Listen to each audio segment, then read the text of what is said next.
What's your biggest screw up that you were never caught for? So, 2 summers ago, I was driving home from my friend's house. We had smoked enough to put down an elephant. Luckily, due to my otherworldly vibes, I had to stop at Wendy's. With Wendy's bag in my passenger seat, I started heading home down a main road through my town. Quite literally, I had never seen a cop on this road in the 20 years I had lived there prior. The speed limit is about 45, and I hadn't kept an eye on my speedometer. I was also literally flying an alien spaceship. I was so ripped that all I was thinking about was the Wendy's I had waiting for me. All of a sudden, I noticed a car trailing us. It was not a police car, so I wasn't a bit worried. I pulled a quick turn into 7-Eleven and boom, the red and blue lights just flipped on. In my back seat, I had a little hitter and about an eighth of funky green stuff. I also had a couple of gravity bowls made from Gatorade caps.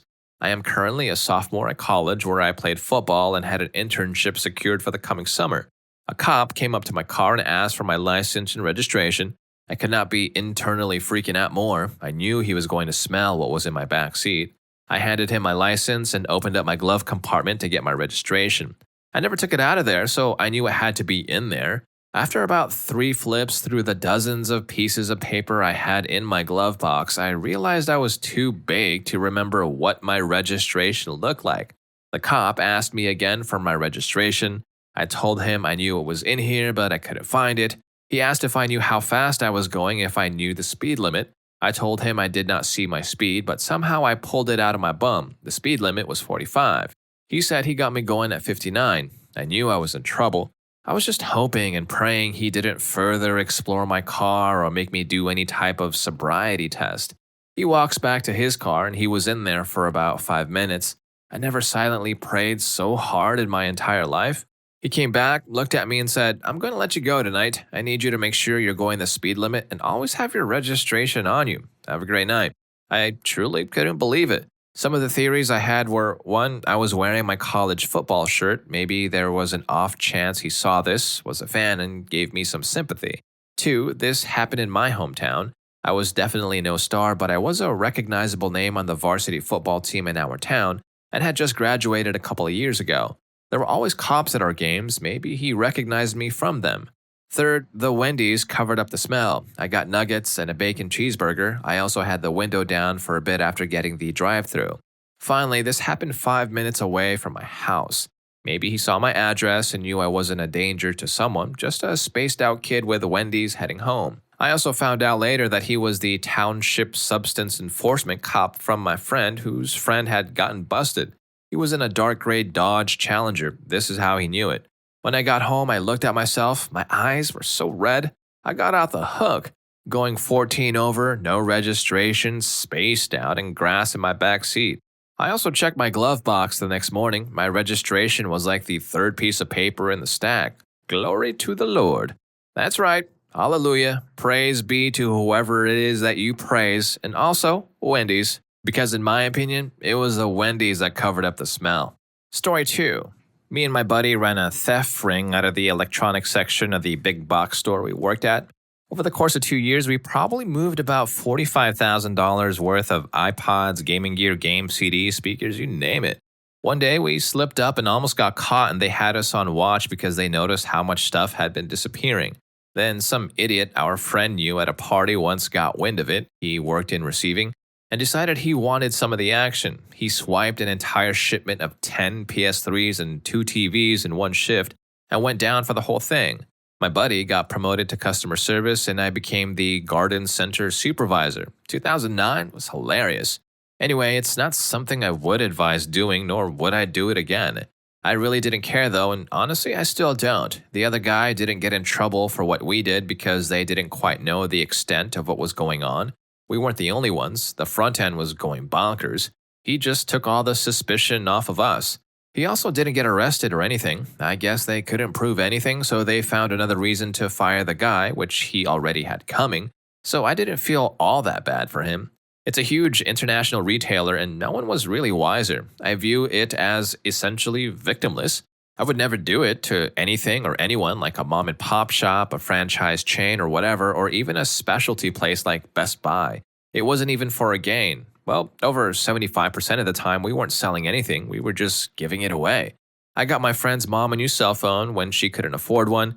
I once saw a kid drop an old iPod and break it, and I just gave him the one I was using because I knew I could get a new one.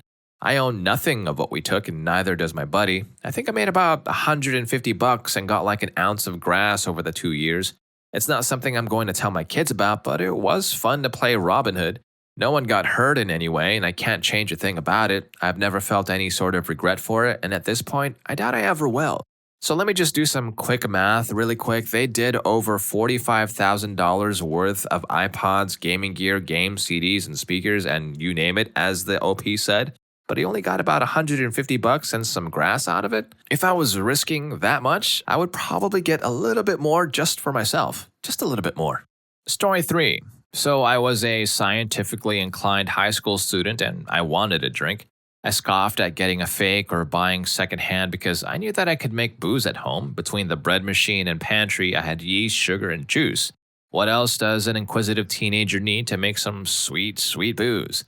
While everyone was away, I launched my plot. I filled water bottles from the recycling bin with grape juice, brown sugar, and bread machine yeast and stowed them on my desk. Sometime later, maybe about a week, I go back to my bottles. To my disgust, the drawer that I hid them in is filled with garbage. Half of my bottles have literally exploded. The corners of the drawer are pregnant with a spongy mass. All is not lost, however, and it seems like 2 of my bottles merely distended past all recognition. They were shaped like footballs and quivered slightly at my touch. I knew then that I had to taste the contents of one of the still intact plastic bottles before they too broke.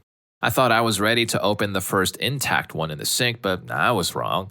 I grabbed the neck of the beast with one hand, the other I placed carefully over the cap. I started to rotate the cap when, blam, the contents exploded in my face. The angle of the sink meant that the concoction drenched my person, the counters to my sides, the floor behind me, and the windows and blinds in front of me. The other bottle I opened much more carefully, letting pressure off just a little bit at a time. I'm really glad that there wasn't that much liquid for me to drink, though. I ended up choking down the semi-solid mass that the yeast had become, which was a huge mistake. My bum thoroughly regretted the explosive results that followed. I cleaned up the mess I made in the sink, the floor, and the countertops, but I totally forgot about the window and blinds. When she asked, I just told my mom, oh, that was a Coke that I shouldn't have tried to open. Right, a self-proclaimed, scientifically inclined student who would do enough research to realize you need an airlock to get all of that done successfully. But he got what he deserved, having to drink that semi-solid mass that the yeast had become. Ugh. I can't imagine what that's like, going in and then out. Ugh. Story 4. I have a good one here. I was doing an internship at one of the biggest media firms in the country as a video technician. I did it on a voluntary basis because I had days left between my studies and I would look darn diddly good on my CV. My main responsibility was loading captured video into the system and prepping it for editing. Most of what came in was recorded on tapes. Digital cameras weren't all the way there yet. So when loading video into the system, the entire length of the tape had to be run. You can see why they could use an intern for this. Most of the material I had to load was for late evening news or shows that were only coming days later, so there was never too much pressure or stress involved. But every once in a while, material came in that had to be loaded right that instant, for example, for the news 20 minutes later. I'd been doing it for some time and was given the trust to also do the more time-sensitive pieces, so every video that came went by me. Upon entering my editing cell at some point, there was a videotape running that wasn't mine and my tape had been taken out. So I stopped it, took it out, and just restarted my tape that had been stopped. As it turns out, this was footage meant for the headline of that evening's news, which went on 10 minutes after I stopped the loading of the video. When they came looking for the images and told me what it was, I told them the tape had run its length, and they assumed that the guy who started loading it made a mistake, as he was known for doing when he was under stress. So the evening news never got the footage for its headline that evening, and they blamed the other guy. Wouldn't you feel kinda bad at the very least for having the other guy take the blame for your mistake? I know I would. Story 5. I was a complicated little girl, a good kid, but emotionally, I had some trouble. One thing I did for a long time was fake injuries and illness for attention, no big scenes or anything. I was just always getting hurt and wrapping myself up with ace bandages and splints and stuff. One time though, oh man, it still makes me cringe to think about it. My summer camp was on a tubing trip down a river. I was maybe 10. There was an island in the middle of the river. Most of the kids floated around one side of it, but one kid and I went around the other. The river was a little fast and bumpy there, but nothing dangerous.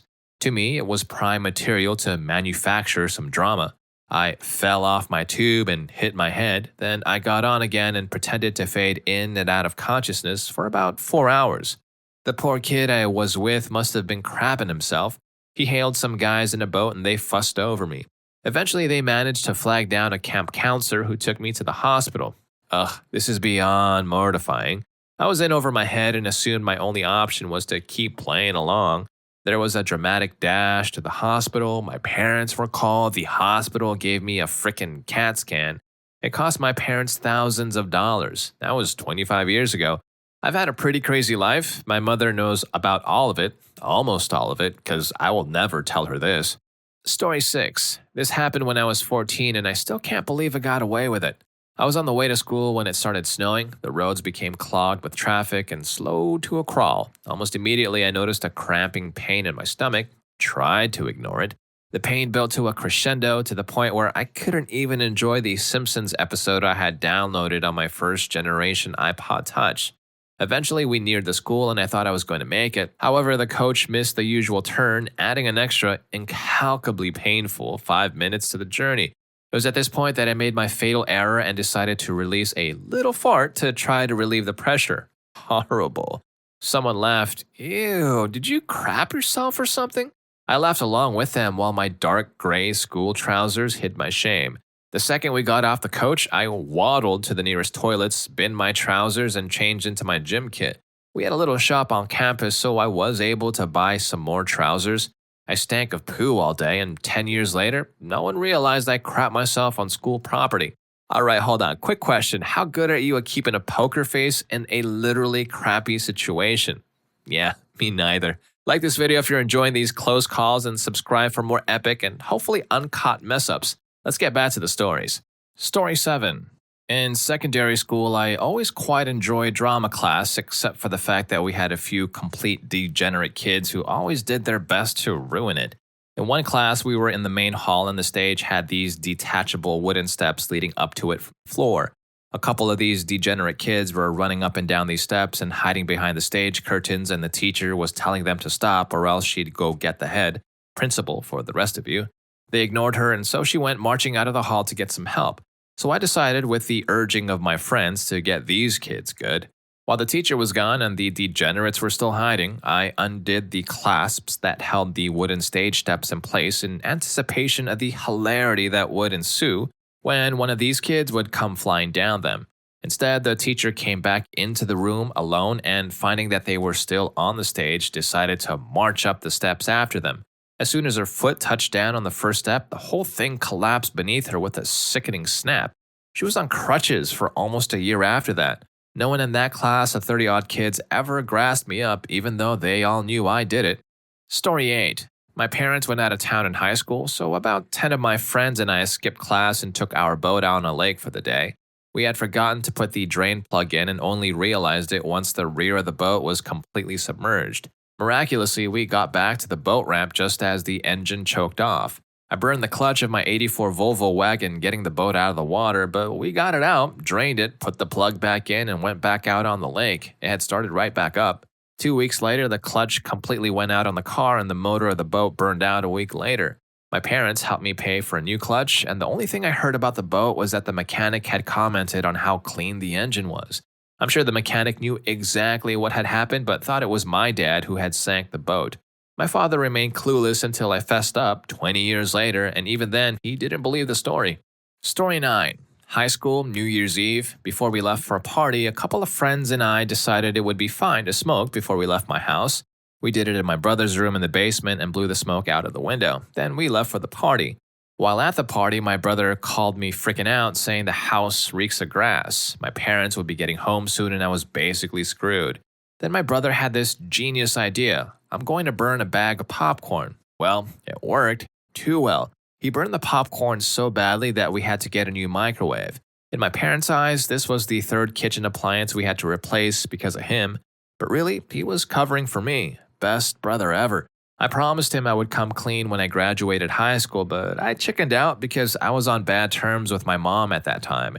Then I promised I would tell them when I graduated from college, chickened out again. Now I'm just going with, I'll tell them when I have a grass smoking teenager. My brother is the coolest guy ever. Well, there you go. Today I learned that to cover up that smell, all you gotta do is burn a bag of popcorn. Just make sure you don't burn down the microwave or your house at the same time. Story 10. When I was in Iraq back in 2008, I was given this little gator, like a 4x4 vehicle, to wander around and do my business with. Well, one day I was aimlessly driving this thing around. As I was pulling up to our housing units, we call them CHUs, not paying any attention to where I'm driving. I ended up slamming the corner of this gator into an air conditioning unit of one of my friends' CHUs and effectively ripping the AC unit out of the wall.